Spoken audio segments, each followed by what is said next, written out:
蔡英文当选就吃镇静剂，韩国瑜当选就吃安眠药，那你当选了，大家集体去吃农药吗？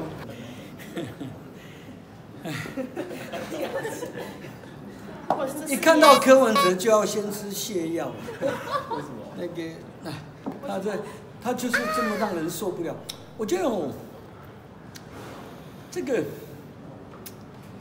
柯文哲啊，每天净讲一些543的，我4个字形容啊，言不及义。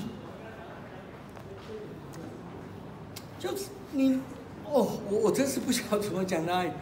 我就说，柯文哲，你胸无点墨，吐不出象牙就算了。那柯文哲，你至少不要每日一句扯东扯西，言不及义。我们不要求柯市长说你一定要讲话要字斟句酌。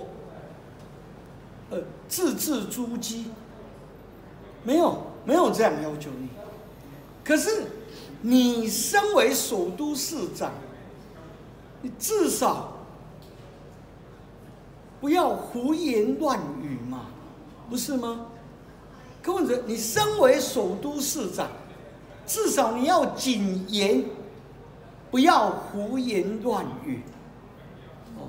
但是讲到吃药其实我监督柯市长就真的是要吃药了要吃高血压药了，因为一看到柯文哲就让人家血压飙高啊，他这个人就是这样子，就是这副德性嘛，所以这个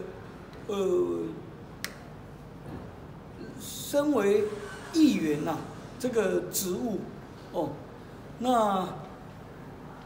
高血压变成是我身为议员这个职务的职业伤害了但是我也乐于接受了，因为本来任何工作、任何职业都会有伤害的嘛。人家会说，你讲什么蔡英文当选就吃镇静剂，韩国瑜当选就吃安眠药，那你当选了，大家集体去吃农药吗？